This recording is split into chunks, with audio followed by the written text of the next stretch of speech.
back in the workshop with OSHA. And it's been 7 months since I've done anything. I had some health issues that I had to take care of, and I'm finally on the mend.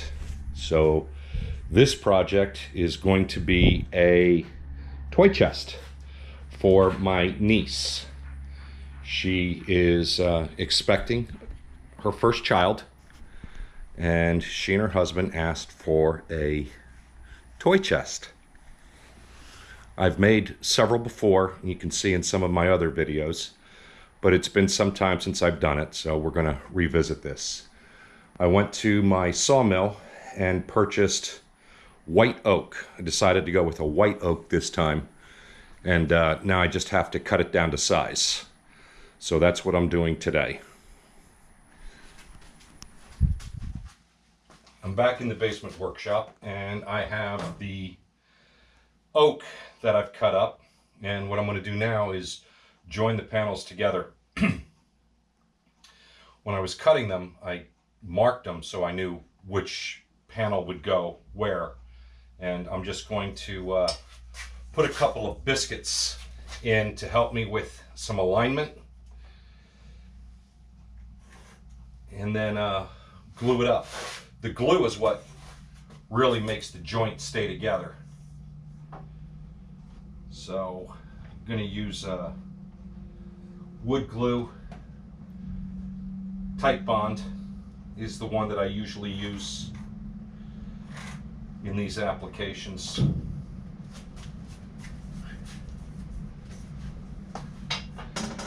I'm trying to match the color. Every piece of wood is slightly different, so just trying to keep the grain and the shading pretty close. For the front and the back, it'll be good, but the sides, it's going to be varied just a little bit.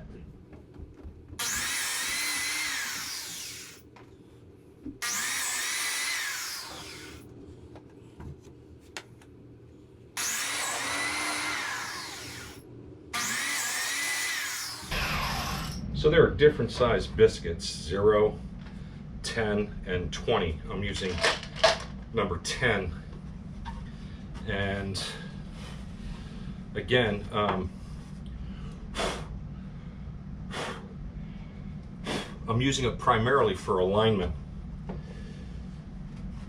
It does have some holding power, but it's primarily the alignment that I'm concerned about. Get the clamps set up before I start to glue up. A little discombobulated. I did say this is the first time I've been in the workshop in 7 months. All right, so there we go.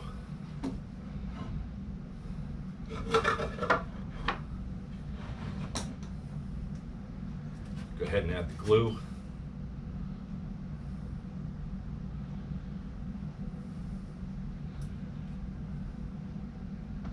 The last one, I actually had a little bit too much glue. See how I do this time.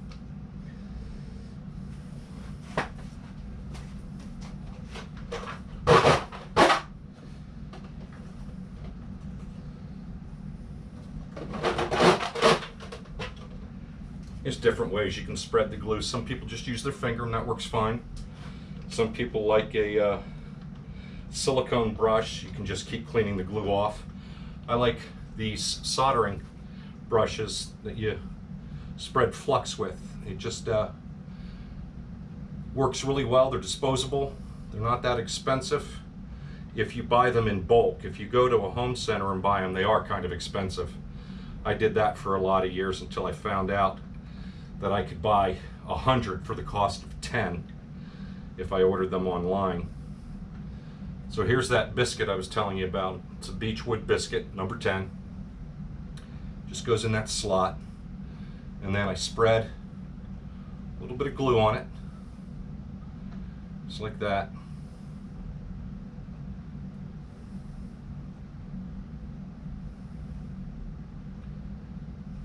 And that's it.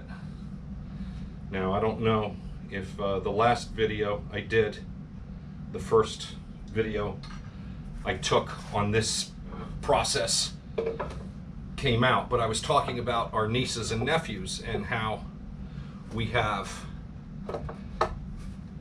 a lot of children that are being born into the family this year. And we've already had one little boy born down in Texas to my niece and her husband. They have a boy and a girl, beautiful little girl, and they just welcomed their third child. And then my nephew in Pennsylvania, he and his wife just had their first child, little girl. Very happy with that. I haven't met her yet. Looking forward to that. It'll be some time. And then his sister is Melissa. She's the one that I'm making this for. Melissa and Kevin. And they told us on New Year. And as I said, I don't hear very well, so when people talk, I take them literally. I'm kind of slow when people are joking with me. But in any case, I ran into her at a family get-together, and I asked her what she wanted me to make. And she says, well, you better make us a toy chest.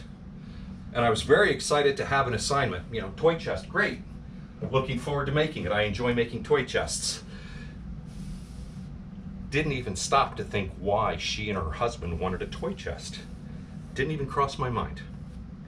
A little bit later, she was standing in the doorway, and she made the comment that Uncle Paul doesn't take a hint very well, and well, she's right, I don't take a hint very well.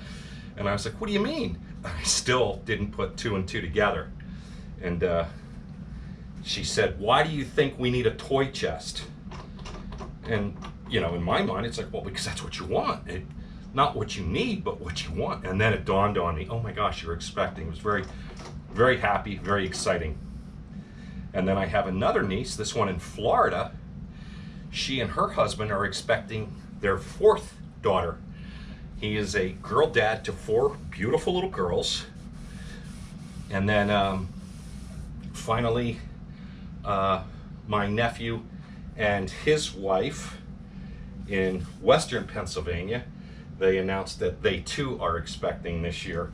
So we're very happy to hear all that. It's a very exciting time. But this is it. This is gluing up the panels. Yeah, I did a better job on this one than I did the last one. I don't have excessive squeeze out. I'll lay this off to the side and let it cure for a day or two, and then we'll get busy.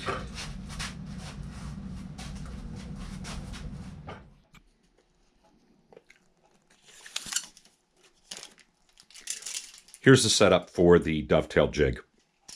This template comes with the Porter cable dovetail jig that I own, and it works great. It just has one shortcoming, and you can see it right here. You can only work with a board that's about 1 foot long, and this one, or this piece, is 18.5 inches. So I created this template doing some research online and some trial and error. And what I came up with was this board that's 2 inches thick, about 3 inches tall. That really doesn't matter too much, and as long as the template is. And I actually have another board to match that down here to help keep this splayed out, or to help prevent this from splaying when I clamp it down here. Now it's all clamped up in the jig, and all I have to do is route out my tails and then my pins. And you can see I have the dovetail bit in here and the straight cutting bit in here. Along with the dovetail bit and the straight cutting bit are these collars that will ride in this jig. And once I've routed this, and the other side, then I'll loosen the clamps and I will move the jig down so I can finish doing the entire board. And then I'll just simply rotate the entire board and do the other side. And then I'll do the last two panels, and the completed dovetail will be done for the toy box or the toy chest. And then I have more machining to do, but we'll get to that when the time comes.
Now you can see that I've done the first 12 inches and I still have 6 inches to go. So I will now move this down so that I can do the rest, and then I will flip the board over. But I managed to slide this down, and you can see that to line it up, I simply followed in here to make sure that the milled material was lined up perfectly. And then I put the dovetail router on and made sure that it would slide right in, and it did. So now that it's been moved down, I can finish the rest of the piece. Time for me to machine the dado in, and I'm using a 3/4 inch dado bit set to a 3/8 inch depth. And a dado is a channel. This is a dado. I've already cut this one, and I'm going to cut the next one. And trying to find a good location for the camera. I guess right there will do. Have my workpiece clamped down. Straight edge.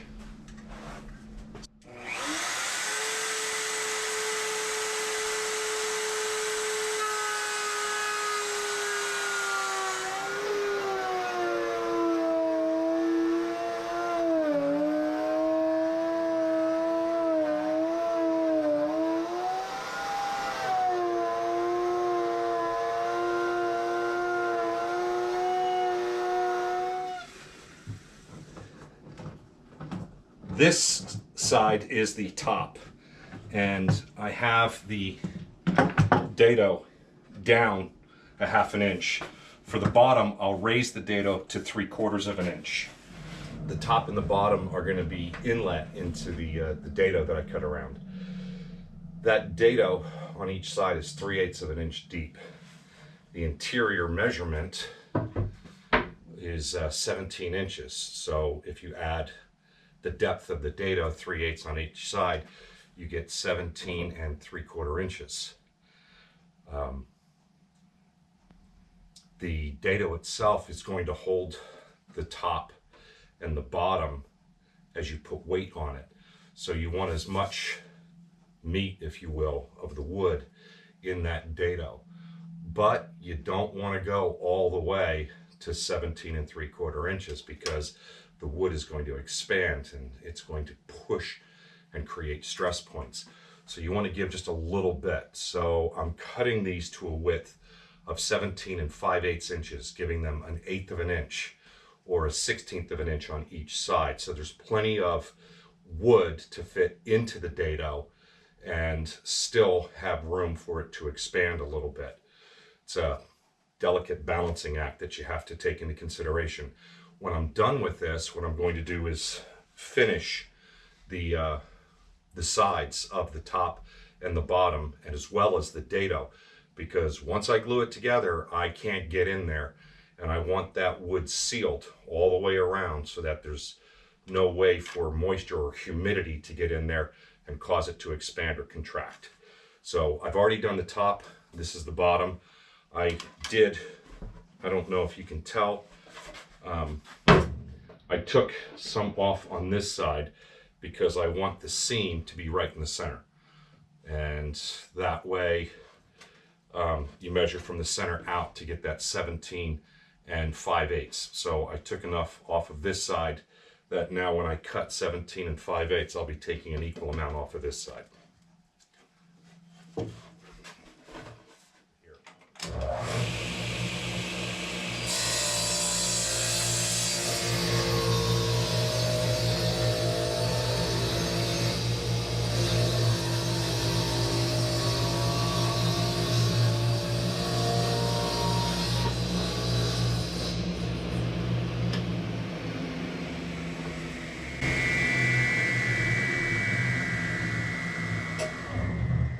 And that's it.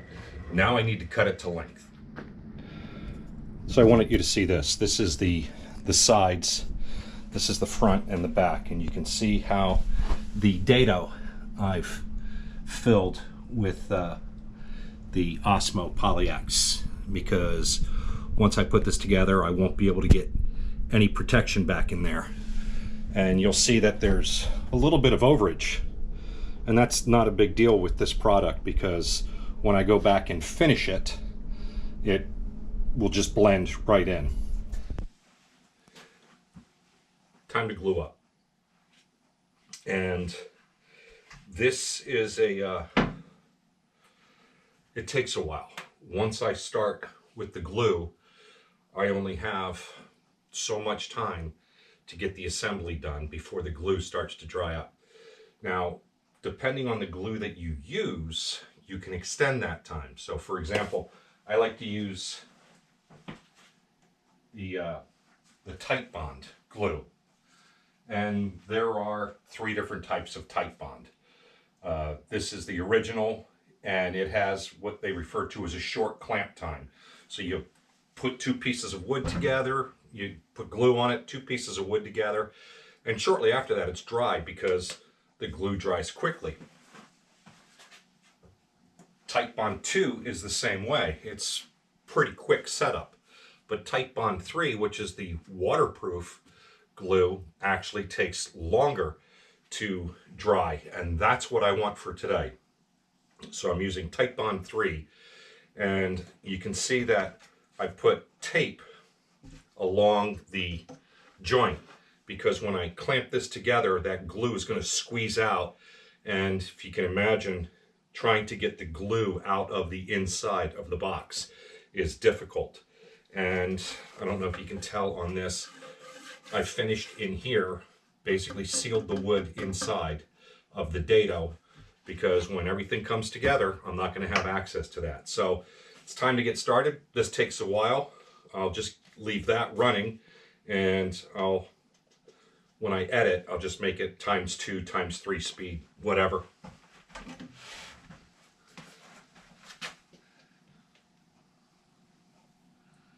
And the clock is running.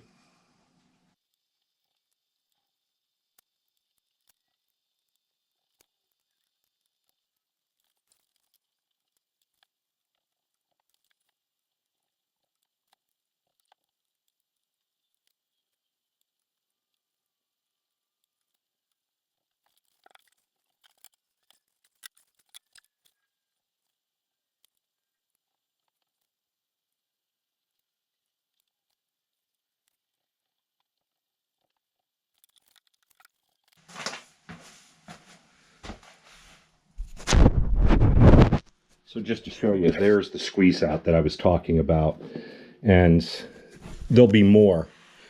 I'll wipe this excess off now, but when I clamp it up, there'll be even more squeeze out.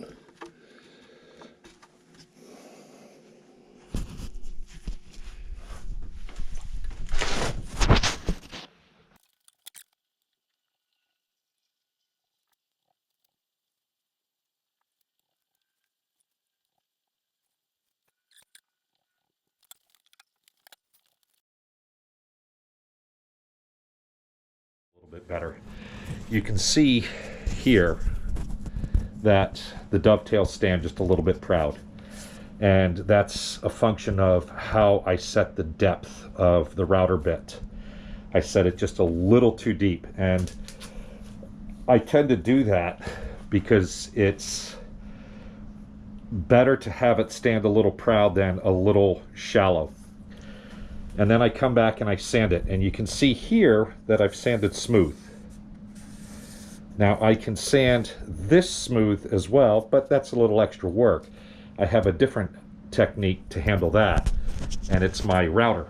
So here's my router, and on the router, let's see, get a good shot of that. I've placed a bit, and this bit has a roller right here, and that roller will roll against the flat part here and allow the cutter to cut the raised part. So let me show you what that looks like. I don't normally like to do it in this direction, meaning I don't like to hold the router up. I prefer to rest it like this, but so that you can see it, I'm doing it this way.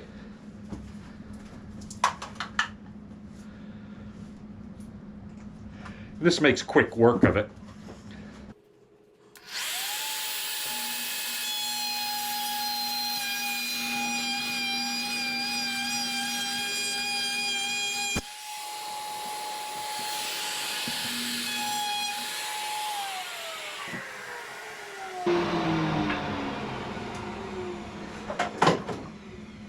That doesn't do as good a job as if I do it the other way, but it's fine.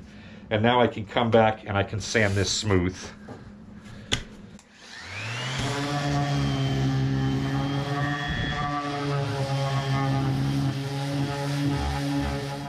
I'm using a rather abrasive paper for this. I'll have to go back, and this is a 60 grit. I'll do 80, 100, 120, 150. But you get the idea.